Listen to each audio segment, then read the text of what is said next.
Hi everyone, so today I'll be presenting my infographic regarding the nonverbal communication. This topic is one of the topics that has been taught on PBW 2063 Listening and Speaking. So according to NARCIS 2020, nonverbal communication, also called as manual language, is the process of sending and receiving messages without using words, either spoken or written.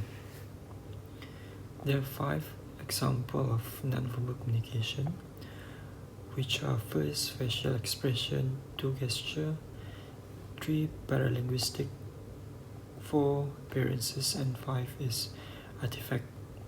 For the first example of nonverbal communication form, which is facial expression, the majority of nonverbal contact is communicated by facial expression. Think about how much detail a smile or a front face can convey.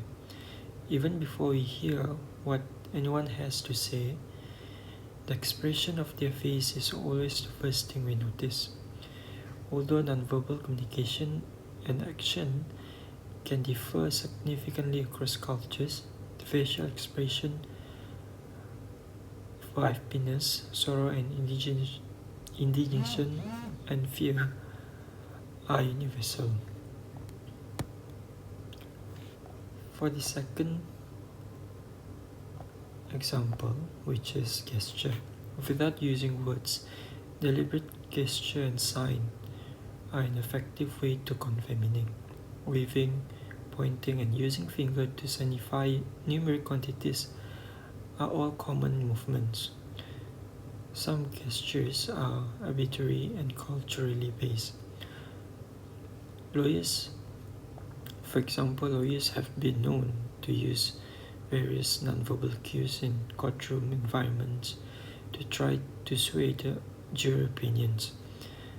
An attorney might glance at his watch to indicate that the opposing lawyer's case is boring, or he might even roll his eyes at witnesses' testimony in an effort to discredit him or her.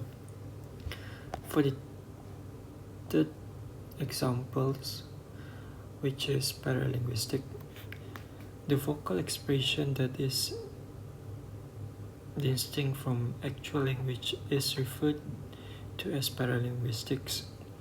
This involves things like voice tone, volume, inflection, and pitch. A cold tone of voice may imply that you aren't feeling well, but you don't want to talk about it. A bright, upbeat tone of voice would indicate that you are doing well. A solemn, downcast tone suggests that you are anything but good, and that your friend could inquire further.